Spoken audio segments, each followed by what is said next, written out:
Tengok ada ke tak ada ikan.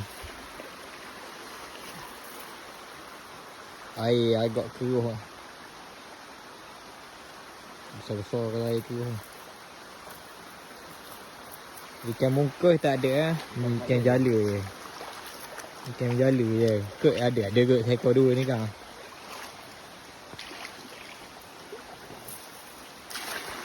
Wajib seekor, 2 ekor, 3 ekor. Ada lah 3-4 ekor ni rasa.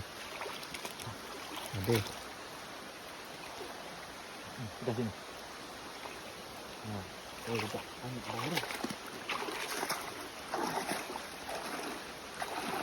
Ada.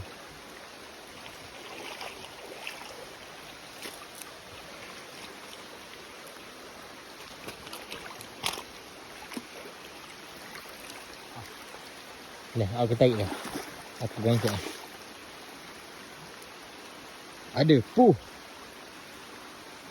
Ha, nampak? Ada 2 ekor. Ha. Ada 3. 3, kita 4. Ada barang. Barang yang kecil-kecil tu kami lepas je.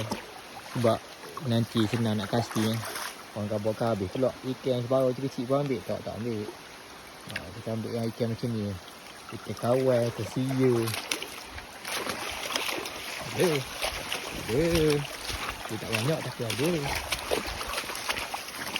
Kita tengok berapa ekor. Kita tengok ada berapa ekor. Ui, ada lah kot 7-8 ekor. 9 tadi 4 ekor je. Allah, ada ni saya sedap goreng ni. Sebarang yang kecil-kecil kan dia lepas dia tak ambil. Yang risau. Tak pupus ikan sebarang dah ni.